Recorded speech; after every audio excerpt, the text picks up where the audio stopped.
اگر چاند نہ ہوگا تو انسان کی زندگی خطرے میں پڑ جائے گی، اگر پانی نہ ہوگا تو انسان کی زندگی نامکمل ہے، اگر ہوا نہ ہوگی تو انسان کی کوئی حیات نہیں ہوگی، اگر فرش عزا نہ ہوگا تو انسان کا ایمان مضبوط نہ ہوگا۔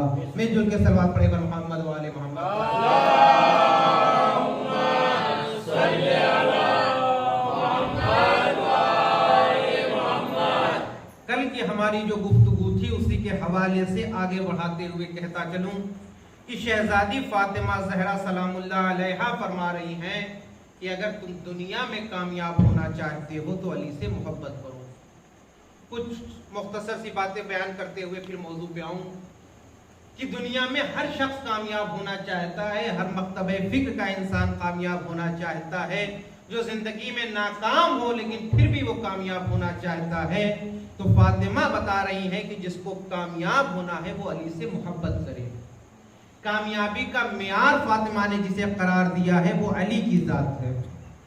جبکہ فاطمہ چاہتی تو کہہ سکتی تھی نماز پڑھو تو کامیاب، روزہ رکھو تو کامیاب، حج پہ جاؤ تو کامیاب، لیکن فاطمہ نے معیار جو بنایا ہے وہ علی کی ذات کو بنایا ہے۔ اور دیکھیے محبت میں کرنا اور کرانا نہیں ہوتا ہے، محبت زبردستی نہیں کرائی جاتی ہے، بلکہ انسان کمال کو دیکھتا جاتا ہے، محبت ہوتی جاتی ہے، کمال کو دیکھتا جاتا ہے، محبت ہوتی جاتی ہے۔ اب ہم سے زیادہ علی سے محبت کوئی کر ہی نہیں سکتا۔ جو فرش عزا پہ آیا ہے وہ علی کا محب ہے، وہ علی کا چاہنے والا ہے۔ اس بات کی نشانی ہے شب کی تنہائی کو اس نے بستر استراحت کو چھوڑ کے اس ممبر پہ آیا ہے، اس فرش عزا پہ آیا ہے۔ بھائی ہم سے لوگ کہتے ہیں کہ آپ علی سے محبت کیوں کرتے ہیں؟ کہ ہم جس سے بھی محبت کرتے ہیں اس کو کردار کی بنیاد پہ کرتے ہیں۔ ہمارا معیار یہ ہے کہ ہم جب بھی کسی چیز کو قبول کرتے ہیں تو اس کردار کو قبول کرتے ہیں۔ اگر کردار اچھا ہوگا تو اسے ہم قبول کریں گے، اگر کردار اچھا نہیں ہوگا تو اسے ہم قبول نہیں کریں گے۔ ہمارے یہاں رشتہ داری، عزیزداری، دوستی یہ سب نہیں چلتا ہے، بلکہ ہم صرف اور صرف کردار کو دیکھتے ہیں۔ اگر کردار اچھا ہے چاہے وہ غیر کیوں نہ ہو اسے ہم قبول کرتے ہیں، اگر کردار اپنے کا بھی ہو اچھا نہ ہو تو اسے ہم قبول نہیں کرتے ہیں۔ یہ ہمارا ایک فارمولہ ہے، یہ پورے عالم اسلام کو ہم بتا دینا چاہتے ہیں، پوری دنیا کو ہم بتا دینا چاہتے ہیں کہ ہم جس کو بھی مانتے ہیں کردار کی بنیاد پہ مانتے ہیں۔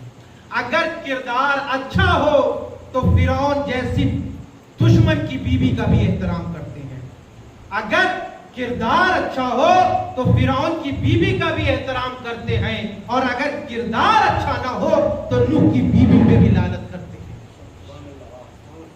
یعنی قرآن نے واضح طور پہ جناب نوح کی بیوی پہ لعنت کیا ہے۔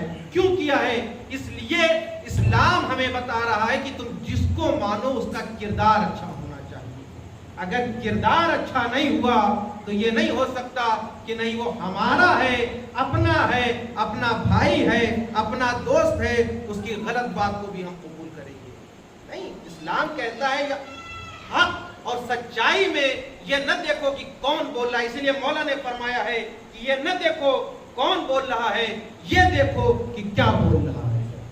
معیار ہمیشہ یہ دیکھا جاتا ہے کہ کیا بول رہا ہے، اور اگر بولنے والا اچھا ہے تو اس کی بات بھی اچھی ہوگی، اس کی گفتار بھی اچھی ہوگی۔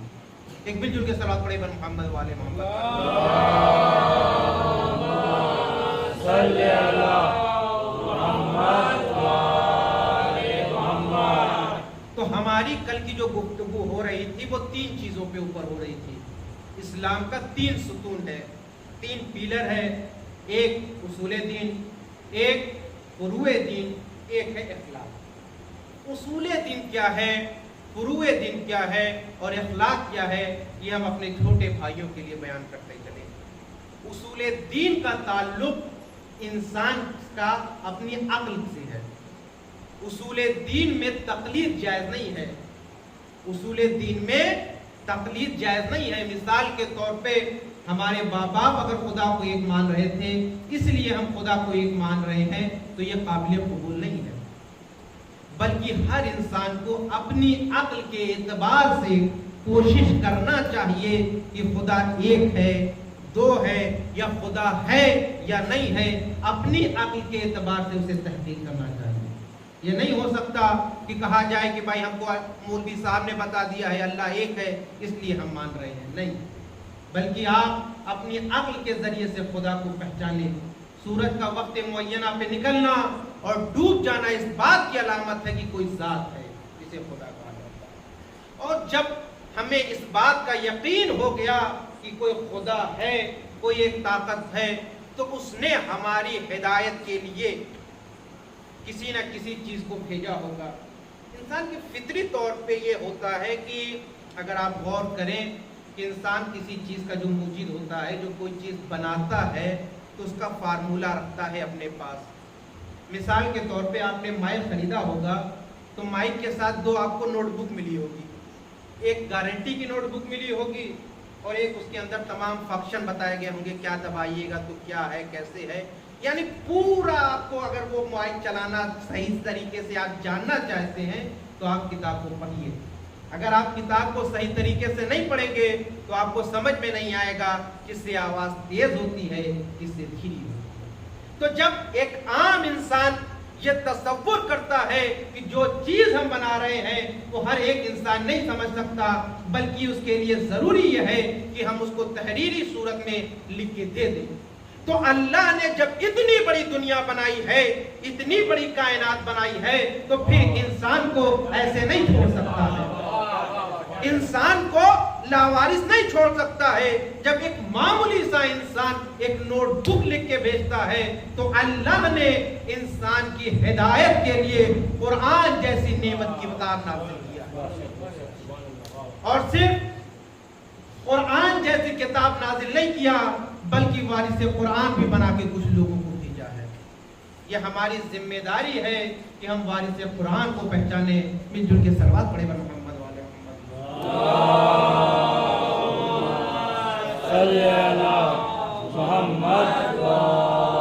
محمد۔